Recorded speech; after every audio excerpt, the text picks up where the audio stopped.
Hello guys and welcome to Let's Play BATTLTECH. I am extremely excited to be here. I have waited 10 days for this marvelous thing to come out, and the last hour I've been checking over and over and over for it to release because it kept saying approximately less than an hour until release. Let's watch this and then I'll quietly continue.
Okay, that gave me all the fucking feels. So since I've known this was gonna come out, I have been... I found out about 10 days ago that this was gonna come out. And I started researching BattleTech history because the only thing I knew was the Mech Commander games and MechWarrior 4 Mercenaries. What more I knew is what people taught me in the mods, I forgot the name, which basically revitalized MechWarrior 4. Where you could choose your house and stuff. It was an amazing mod, an amazing community, which taught me a lot. So I knew little. In 10 days that I found out this game was coming out, I had no idea of its existence up to now. I researched as much as I could. I read about the houses, the clans, all of the history, which made me read about what era this is in, which is the 4th Succession War, I think. And I'm super excited. I've spent so much time waiting. I'm so happy to be here. I'm just trying to check some settings so I can go to push to talk because I'm voice activation right now. And in my excitement I'm gonna squeak and I'm gonna make weird noises, and that is something I want to avoid. Let's see, can I up these settings any higher? I don't think so. Key bindings. Push to talk is V, so I want to get rid of the V. I also use a Belgian keyboard, so yep, I want to change these. There we go.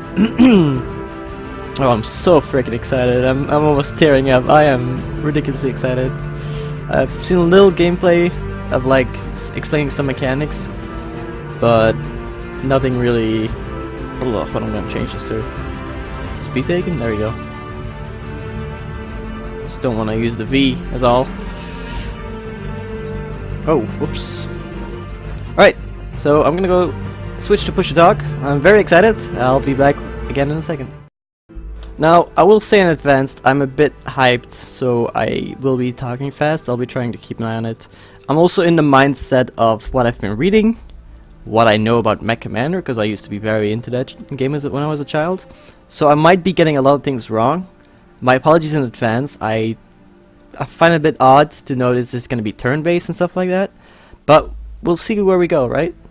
Alright, so apparently I was live streaming instead of recording, so I'm an idiot once again, and I'm gonna try to remember what I said. First of all, I mentioned how most of my knowledge is Mech Commander, so I will be saying some things wrong, which I'm very sorry for, because I'm used to that game, and this being turn-based, it's a bit odd. Secondly, I'm so sorry. This intro is really cool. It showed everything from House Cameron Rising to make the Star League to fucking, I think that was Wolves Dragoons because they were blue and gold, I don't know. But it's so fucking awesome. I'm so fucking excited. Yeah, boy. So I'll probably be making mistakes because of how this game is. And because, frankly, my knowledge is limited. I wish I knew more about BattleTech. It was a thing as I had as a child. It's coming back now. It seems with MechWarrior Online, MechWarrior Online, sorry, with BattleTech. Same with Alien. I love Alien. It's coming back. All right, I'm gonna let you guys listen to this. Enjoy.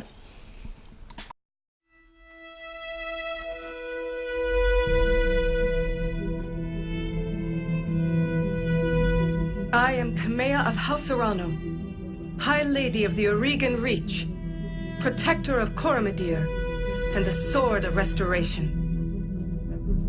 But I am not a hero, no matter what the stories say. A hero would have sacrificed more, compromised less.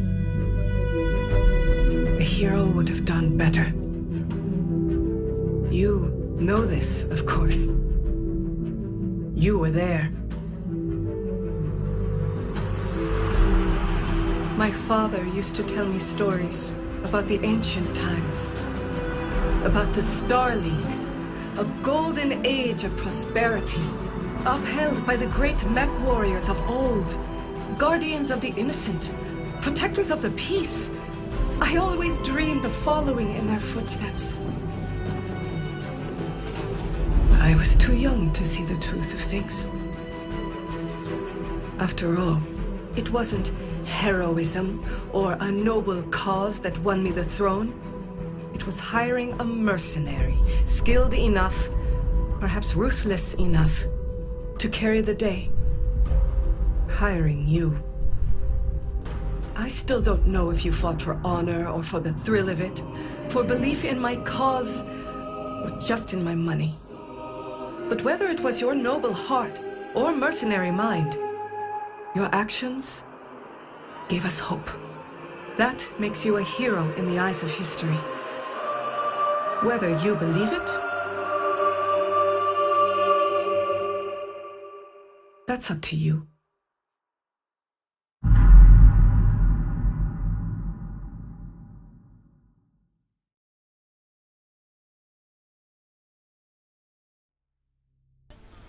Well, that was interesting. But she talked like it all happened, which means we know the ending? Is that what I'm getting? I shouldn't look into it that much. It gave a vibe that I'm gonna die, which I would rather not. Welcome to the Aurigan Reach. The Aurigan Reach is a small kingdom in the Rimward Periphery, a region of space that lies in the outskirts of the more densely colonized inner sphere. It is home to the Aurigan Coalition, a federation organized around a parliamentary monarchy and ruled by the Arano family. I know nothing about this family, we'll say now. For 3 generations under the rule of House Arano, that scared me, the Aurigan Coalition has remained a relatively peaceful corner of the periphery. It is here your story begins. Now let's see what these are. That's very useful for the lore. The periphery is a region of space bordering and surrounding the inner sphere. The area directly opposite the galactic core is known as the Rimward Periphery. The Rimward Periphery is home to major stages such as the Magistracy of Canopus, the Tarian Concordat, and the Aurigan Coalition, as well as a large number of independent worlds. I'll admit I'm not good at reading out loud, but you can also always pause and then just let me ramble on until you read it. The inner sphere is a region of space within about 500 light years of Terra, which is Earth. This area is divided between the 5 successor states to the the Star League, sorry. The region is the heart of human civilization and culture. Beyond the inner sphere is the periphery. So as you saw here, the Rimward Periphery is in the periphery. It's basically like you have Earth, then you have the inner sphere, and then you have like deep space, what I call it. It's outside of it. Let's see. The Aurigan Coalition. The Aurigan Coalition is an interstellar state in the Aurigan Reach area of the Rimward Periphery, bordering Capellan and Taurian space. Growing out of trade partnership in the mid-29th century, the Aurigan Coalition was formally established in 2010 by High Lady Kiona Arano. In the past 100 years, the coalition has grown from 4 systems to a total of 23. Oh, that's pretty cool. That's impressive. Foresight and Vision, the hereditary rules of the Oregon Coalition, currently led by Lady Camille Arano. The Arano house sigil is a great cormorant on a field of red. The ancestral seat of House Arano is Coromidere 6. That sounds familiar. From the early days of the Rimworld Trade Partnership and founding of the Oregon Coalition in 2010 through the current day, House Arano has led the systems of the Oregon Reach. Cool, cool. Decades ago, your family came to the Reach from, I'll admit right now, because of the house I was in MechWarrior 4 Mercenaries, I'm going Davian, if I have the choice. Davian, however you can pronounce it. I feel like I should stick with what I was. Those guys taught me a lot about the universe, and I kind of want to repay them in that way. Which may seem silly, I understand that, but I'm going also to base my character off of my character, so to speak, and not just go for skill points. I'm gonna start at the bottom, because why not? No, you know what, no. Draconis Combine, House Karuda. Mech warriors who hail from the Combine tend to be fierce, disciplined, and relentless fighters, no matter the odds they might face on the battlefield. Although the Draconis Combine is as ethnically diverse as any of the vast interstellar empires, it is also one of the most culturally homogeneous. I can't pronounce that, I'm very sorry. Over centuries of rule, the founding House Karuda has succeeded in uniting the people of the Combine into a single culture, one heavily molded around medieval Japanese society, while some, most notably the descendants of the conquered Principality of Rasalhag, continue to shave at the uniformity of Draconis society. Overall, this has created a more cohesive populace and military than seen in the other great houses of the Inner Sphere. The Draconis Combine is one of the 5 successor states of the Star League. For those of you who don't know, the successor states are basically what was left after the Star League fell apart. It's the 5 major houses who control the Inner Sphere. That's, you know, the big guys, the big players.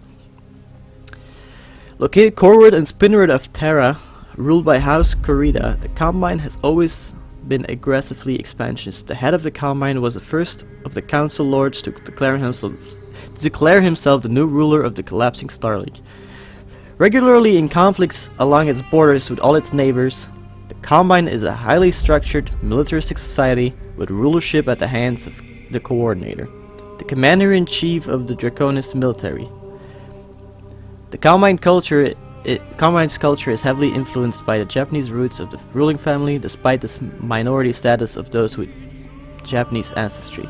As this cultural heritage is imposed from above by the current predominant Japanese ruling class, the current leader of the Combine is Coordinator Takashi Kurita. Cool. House Kurita. Honor the Dragon. House Kurita has dominated the Draconis Combine since its founding in 2319 by Shiro Kuruti. Man, I am terrible right now. Kurita, who imbued the state with its strong Japanese culture. Personal honor and self-reliance bordering on xenophobia are hallmarks of Kuritan policy. I keep fucking up their name, I'm very sorry. I promise, it's not on purpose. It's not that I have anything against you. Embracing the way of the warrior, the Draconis Combine has had a long history of antagonism, wit, and aggression against its neighbors. The Principality, a minor interstellar state conquered 700 years ago by the Draconis Combine, now officially known as the Military District. Okay. See, the Draconis Combine makes me think that maybe they started off at Chi Draconis, one of the systems in Seoul. Like, speaking real world, not BattleTech, because I actually don't know. I know nothing about the map in BattleTech, just you know. Next up,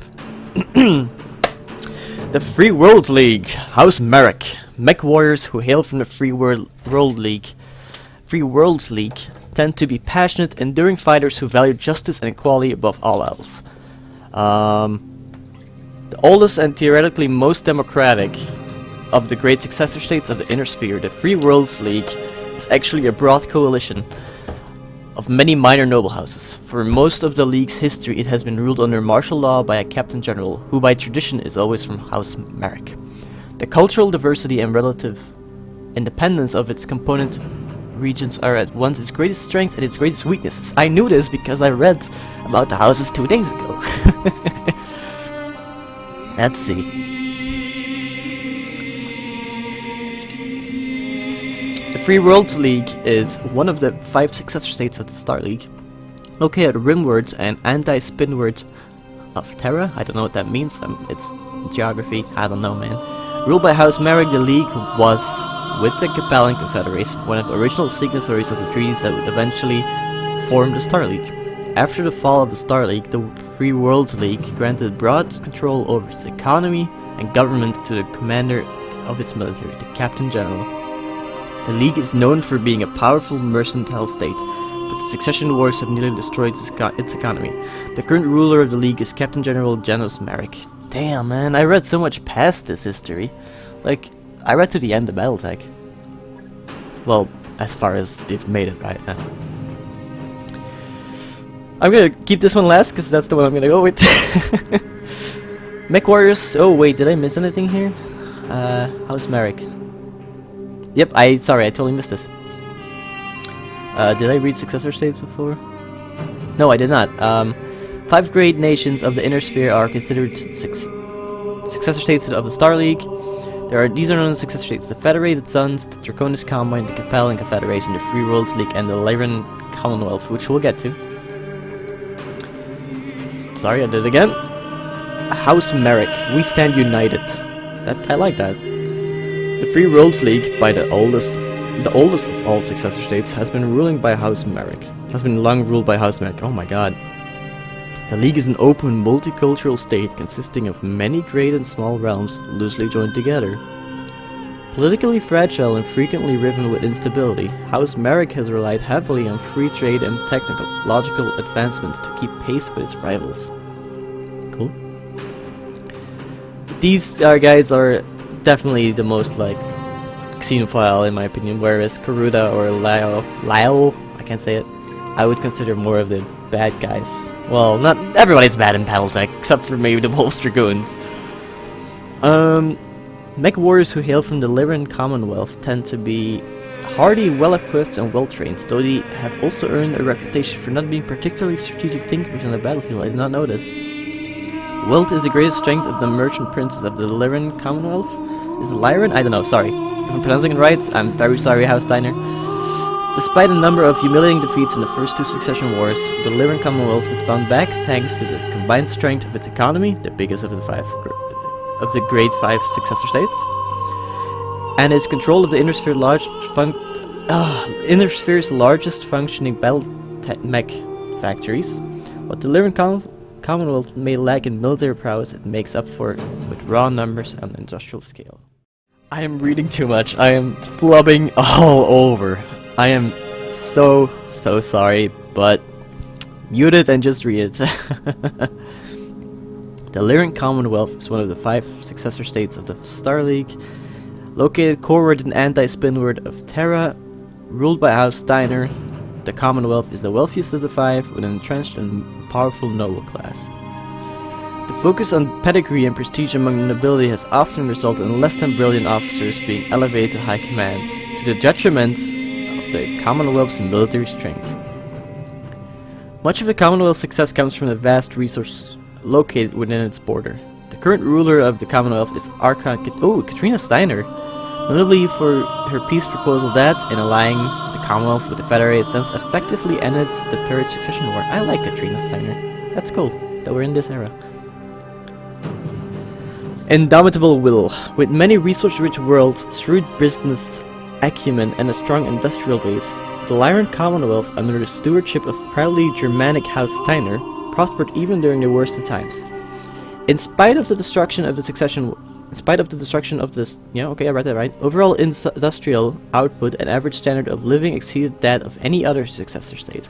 This vast wealth helped the Lyran states weather any military reversals, especially self-inflicted one, by quickly replacing the material losses. The The Succession Wars were a series of wide-ranging conflicts between the successor states of the Inner Sphere that lasted from 2786 to the current year of 3020. Okay, we're in 3025. Yeah, definitely 4th Succession War, I think. During these wars, the great houses mobilized vast numbers of battle mechs to destroy each other and claim territory, with the ultimate goal of ruling the Inner Sphere.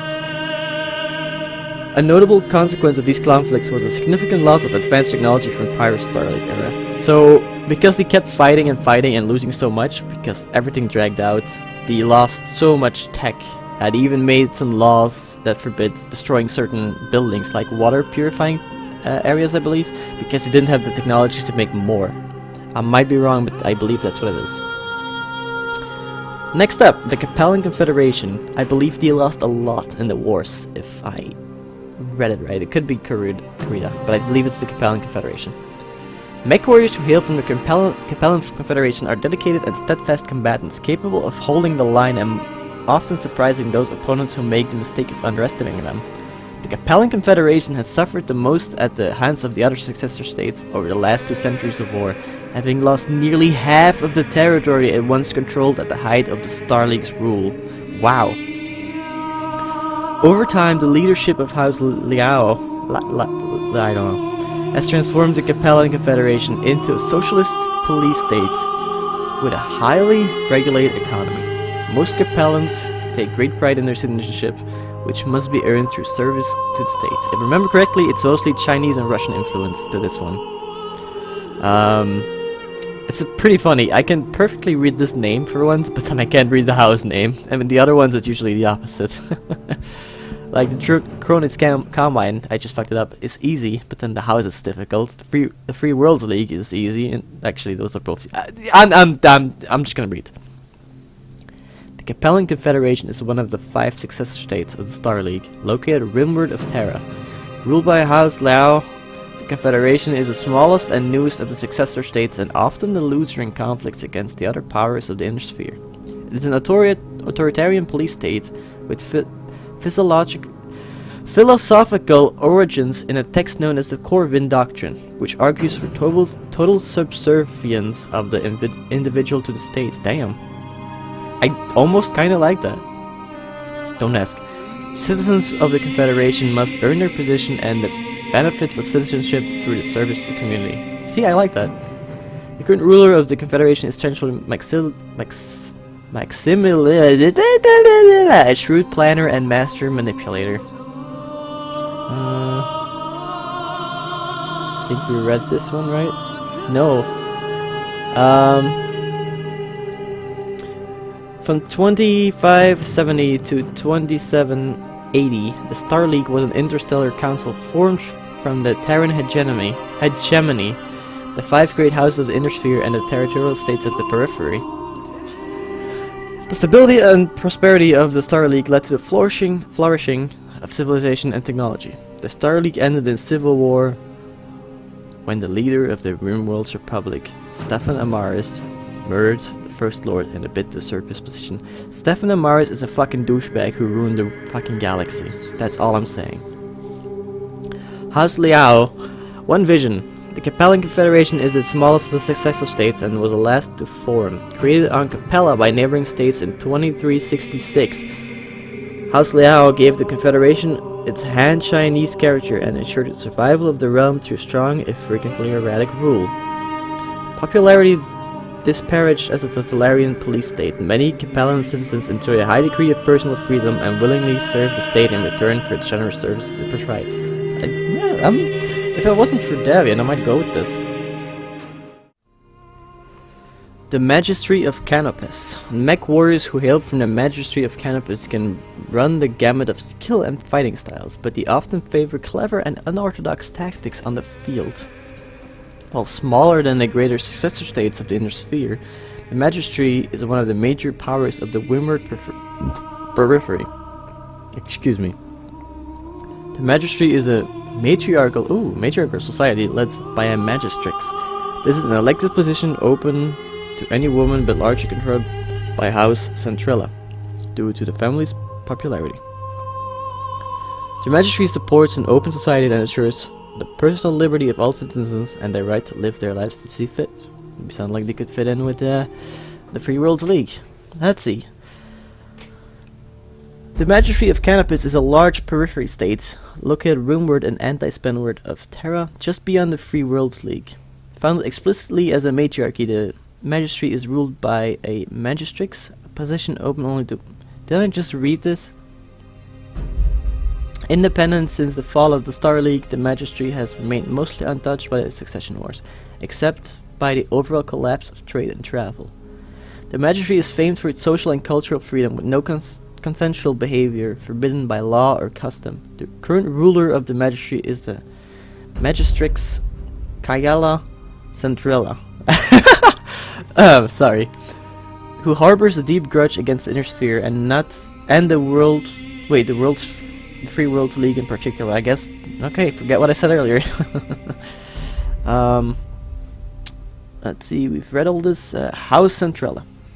House Centrella is the ruling dynasty of the Magistracy of Canopus. Captain Cassandra Centrella of the Free Worlds League military founded the Magistracy in 2530 when she became disillusioned with her superiors and the patriarchal structures of the Inner Sphere.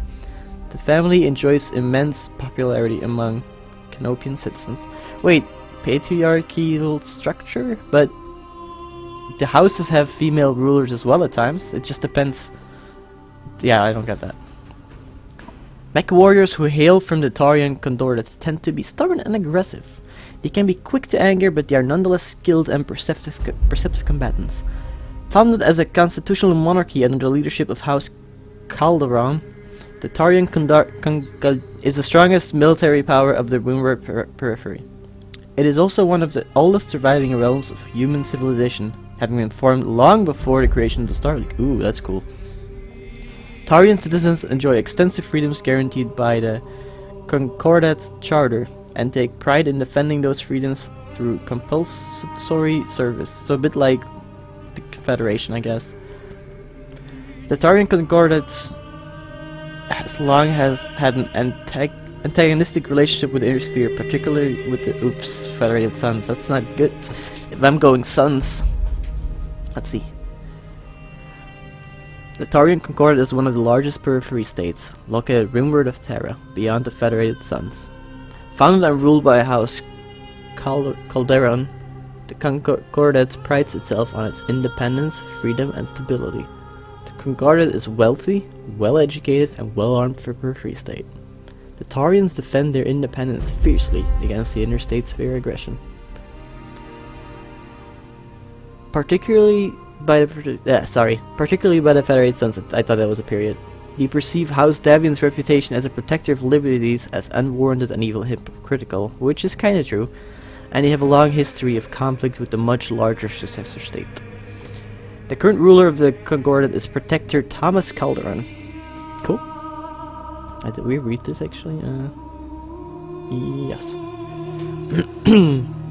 House Calderon is a dynastic or dynastic ruling house of Taurus, the Tauran homeworlds, and the Tauran Concordat.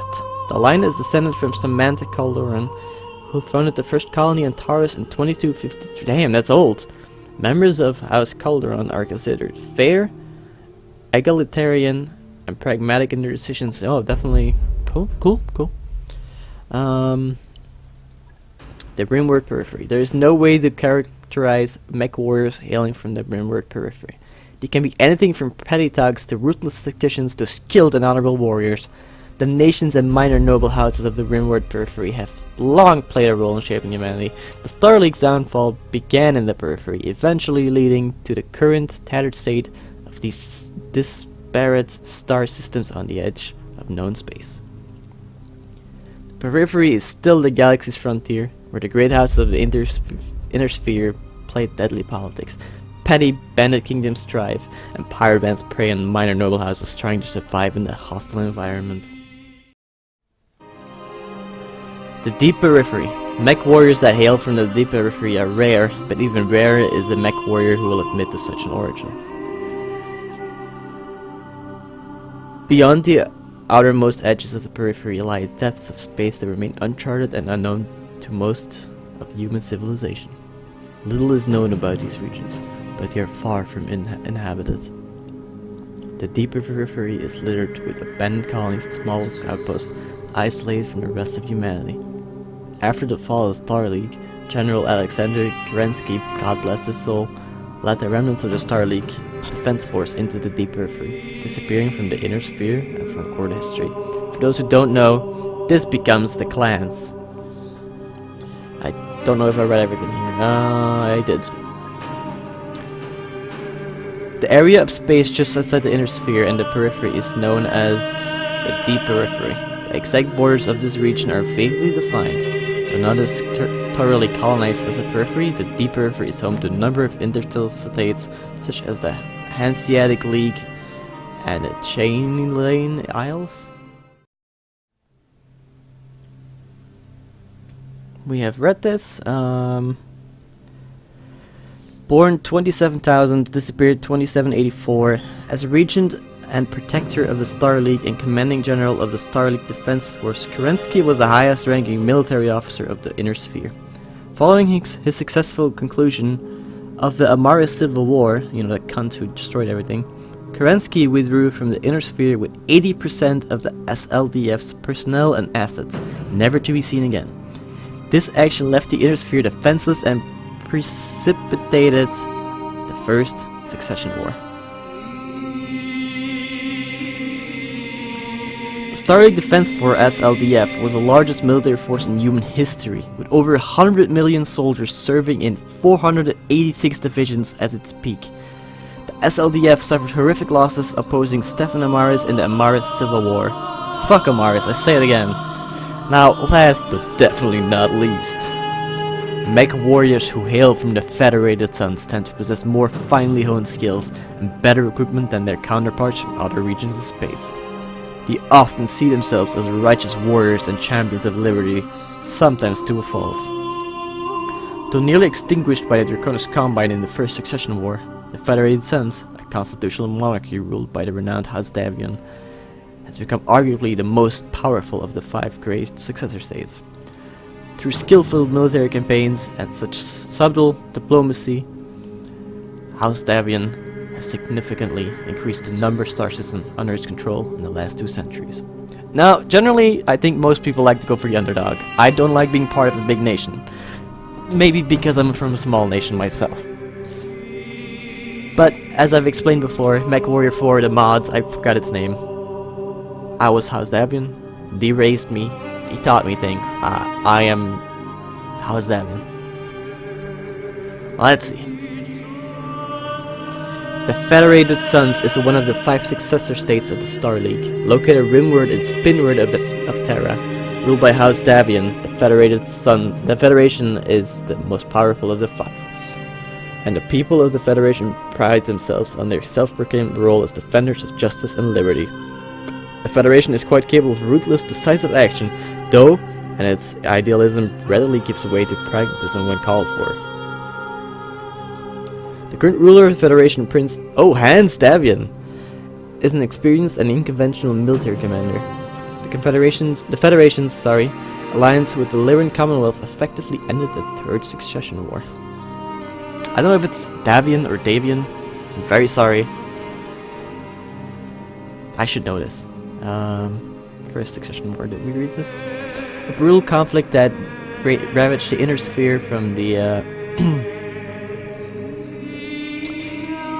from 2786 to 2821, when Minori Kurita declared himself the new First Lord of the Star League. This was right after the Civil War, with that one guy who killed everyone, who killed House Cameron.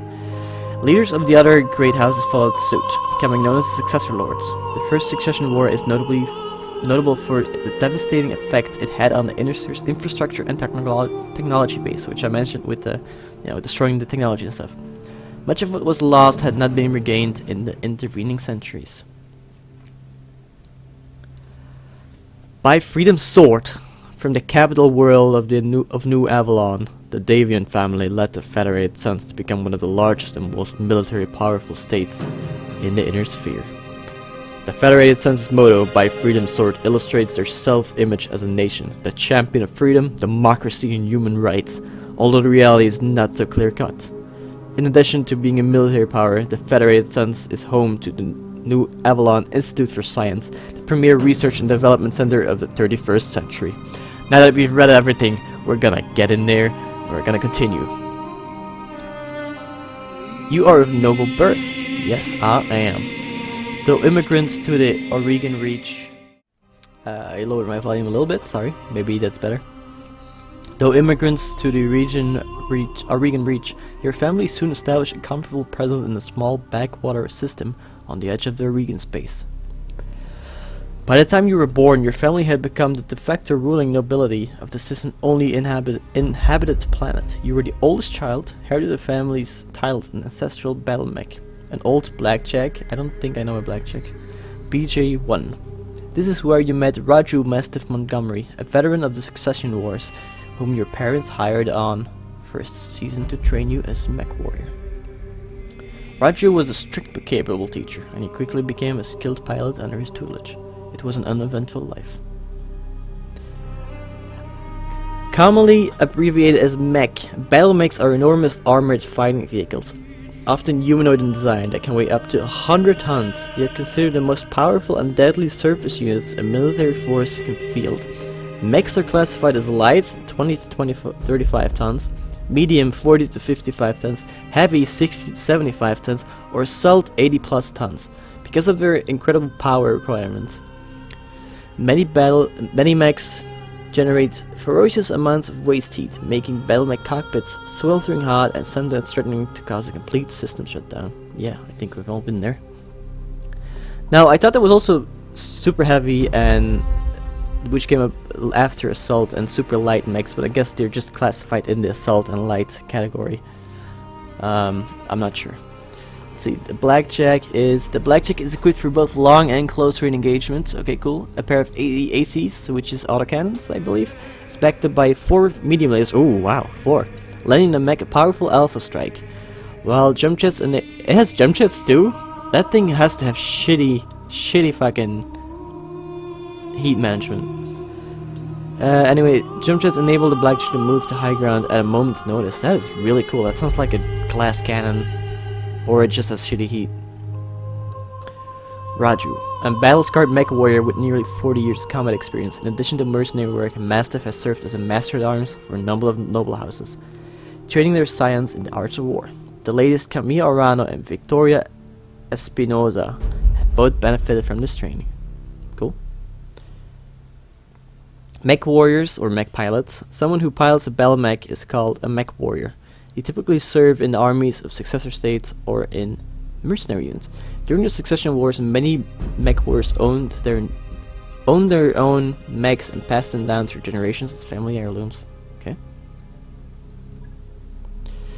Until the day after your 16th birthday, when you were exiled.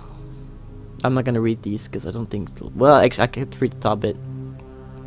You were exiled. Once the promising young scion of a family, you committed an unforgivable transgression and were sentenced to life in exile. You stole away the family's blackjack and set off to find... No, that's definitely not me. As heir to a noble family, you grew up wanting for nothing, and it turns out you couldn't stand the life of pampered nobility. Finally, one night you stole away the... Okay, same thing. Your family went bankrupt. Oof, I'm uncomfortable with this. As you grew older, you watched your family's fortune, income, and influence slowly dwindle away until there was nothing left. Your parents, driven to despair, took their own lives. Oh my god. Nothing left but your family blackjack left to your own. You set off to make... Jesus. This is terrifying. No. No! The rest of your family died in a freak jump ship accident, after which you discovered you had left nothing behind but piles of debt. After selling everything to settle the debt, you set off on your own with only your family's ancestral blackjack name. Jump ships are, you know what?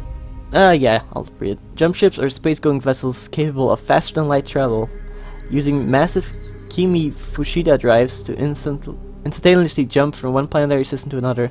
Typical civilian jump ship designs dedicate 95% of their mass to the KF drive and the solar energy collection system to power it, leaving little room for conventional engines.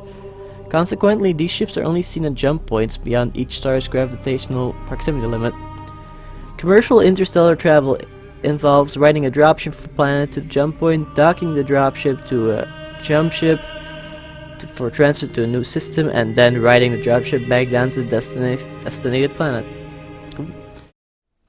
Your family was betrayed and its seat of power destroyed. You defeated the betrayers, but you were the sole surviving member of your house, with nothing left but your ancestors' blackjack. Okay, definitely not exiles. I like my family. Stuck on my own sounds something I might do. Bankrupt, it just sounds too terrible. Especially the, you know, I don't know. This one, like, they left me behind with debt, which I don't like. It says betrayed, struck out on my own. Betrayed seems a bit too typical of like every plot in every movie ever, so I think I'm gonna go with this one. I struck out on my own. Piloting increases melee hit chance and base sprint distance. It also improves the threshold of stability that triggers unsteady, increases the maximum level of evasion possible for movement. Cool. Tactics increase the effectiveness of call shot opportunities. It also reduces the penalty for indirect fire and improves the minimum range of weaponry. Okay, cool. I'm gonna read these others real quick too. Gunnery determines the chance to hit with ranged weaponry. Higher skill is an effective counter to evasion and environmental effects that hamper targeting.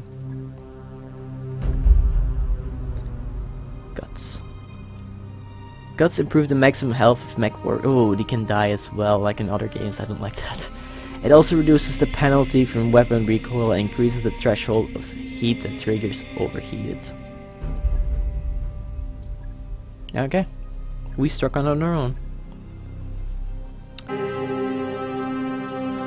Out on your own, you fell into the life of a Aurigan Coalition soldier. Unsure of your prospects, you traveled to Coromadir, the capital of the Aurigan Coalition, and enlisted in the Coalition military. You quickly rose through the ranks, distinguishing yourself as a reliable mech warrior. Life as a soldier wasn't glamorous, but it suited you just fine. Coromadir is the center of power of the Aurigan government. Its two habitable worlds are home to billions of people.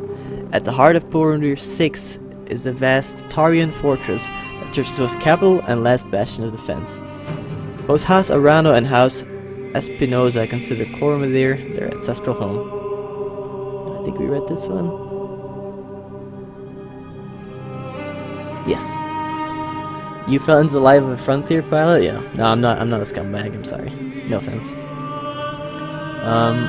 Tired of living under the authority of others, you fell in with a local pirate gang in the Rimworld periphery. It was an unruly crew, but an effective one. Roaming the periphery afforded your outfit with a steady supply of poor defendant merchants, caravans, and supply depots to prey upon. While the raids did occasionally devolve into combat, you quickly learned that successful piracy is mostly about being in the right place at the right time with the right threats and a good show of force. Ooh, Solaris. You took your skills as a mech warrior to the famed arena planet of Solaris 7. There you eked out a living as a gladiator, fighting for the crowd in minor arenas, getting by from paycheck to paycheck. So Solaris 7 is famous for its mech gladiatorial fights. Known as the Solaris Games, these fights are broadcast through the entire inner sphere and the periphery, where fans eagerly follow the careers of their favorite mech warriors. This is a potential, but I don't know. Inner Sphere Mercenary. Eager to get away from it all, you joined up with a minor Inner Sphere mercenary unit. Integrating into the tight-knit crew took time, but eventually proved your worth and became part of the family. Since it's Inner Sphere, I'm kinda tempted to do that. You roamed the Rimworld periphery as a freelancer, signing on for whatever odd contracts you could find as a mech warrior for hire. It was a solitary life. As you became more comfortable with the itinerant lifestyle, you found you were able to make a decent living helping people of the frontier. Oh. Huh.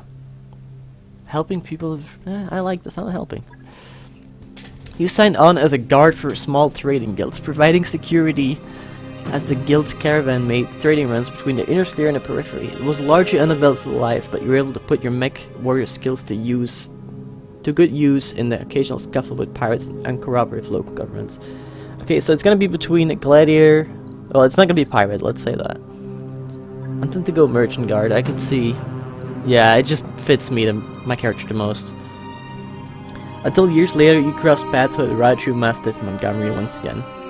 While escorting a supply caravan to a small outpost on the outskirts of the Oregon Reach, you were set upon by pirates and left for dead. Raju happened to be visiting the capital city and picked up your distress call. Upon rescuing you, he offered you a job in the House Arano Royal Guard. Did we read this? We did. So it is that you find yourself reunited with your old mentor, preparing your ancestral blackjack for guard duty on the coronation day of Lady Camilla Arano. Brave, idealistic, and determined, the Lady Camilla Arano is daughter of the late High Lord Tamati Arano II, due to inherit the throne of the Oregon Coalition. Okay, cool. Let's go with Militus. Oh wait, whoops. This was first name? Kenneth. Let's go with Kenneth. That's yeah, let's go with. You know what? No, let's just. I'm a he. I'm a they. Oh my, that's really cool. That's a cool feature. Like, yeah, that's pretty cool.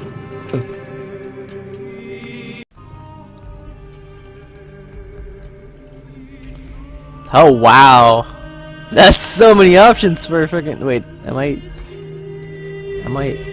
This is a he, right? Maybe I should base it off of something and then work with that. That might be easier.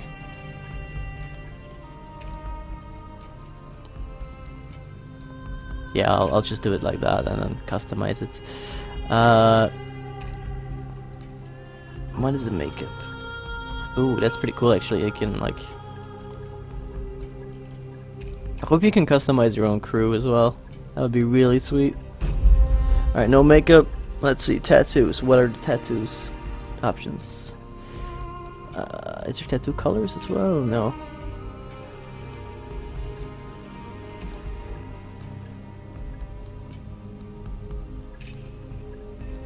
I'm not gonna get a fucking. Wait, what is this? Oh, get a fucking butterfly, man. Come on now.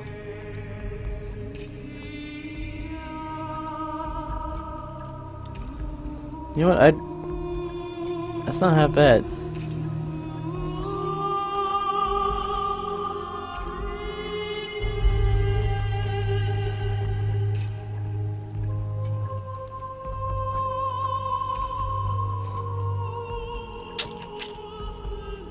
I don't know. No, I'm going for no tattoo, I think. Yeah, I'm going for no tattoo.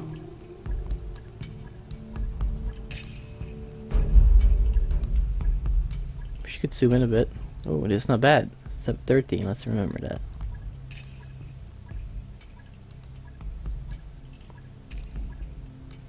Three. I'm gonna go with 3 because Ken the Range only has like a missing eye, so that seems fitting.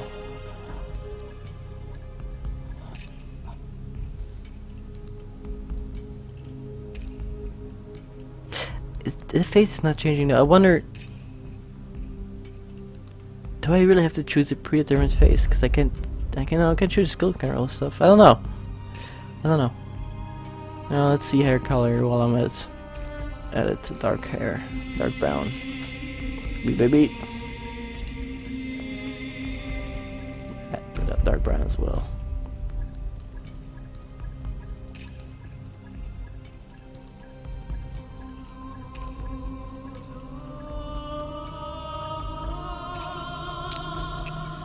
Can I turn? Not entirely. Yeah, hell do I have to do?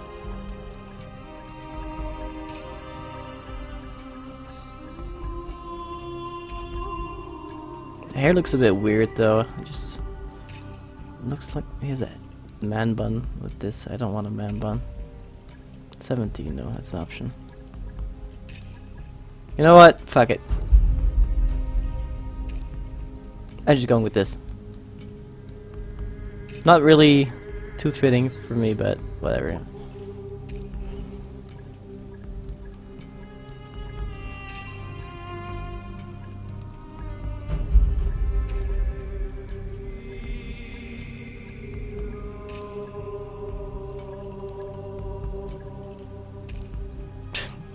I'm making him look terrible, damn it. Yeah, this looks weird, this facial hair.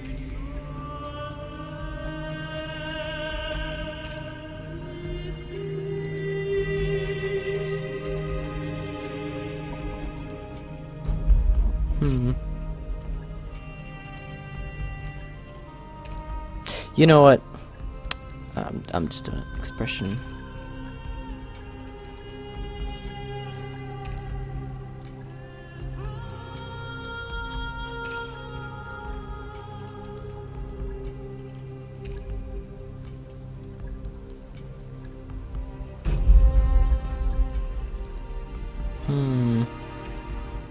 You know what? I actually kind of like that. Complexion, so change the face. What were you on? The last one, I guess. Oh no.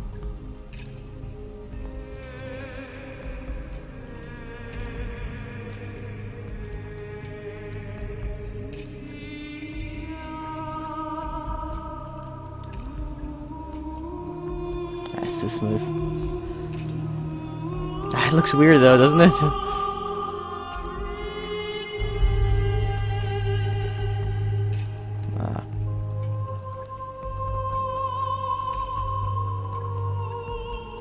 Trying to get like a smirk or a smile in, but these expressions are all weird as fuck. Even like, this is kind of a smirk, but it's such a weird one. Yeah, I'm just gonna go with this. Camera angle does a lot.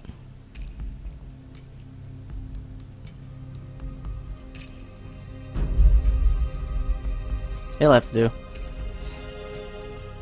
Brown eyes, skin.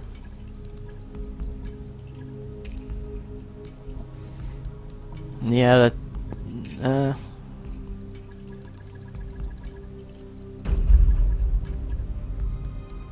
Yeah, this looks more natural.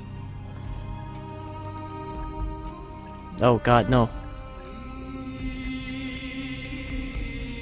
Oh, lighting. Oh, it has to be the green one. Oh, you know it has to be the green one. I can change my fucking outfit. Oh God, damn. That's also green. But I kind of like these coats. Is there any green coat? Let's see, it's that. Yeah, I'm definitely going with the coats. Fuck that shit. Hell yeah, man. It's not perfect, but it'll do. It'll do. Alright, so this is us. We came to Oregon Reach from the Federated Suns. Our name is Ken Durain. We are nicknamed Militus. The day after your 16th birthday, you struck out on your own, sick of the noble life. Out on your own, you fell into the life of a merchant guard. That seems pretty good. Your family was betrayed and its seat of power destroyed. You defeated the Out on your own. Oh my God, more reading.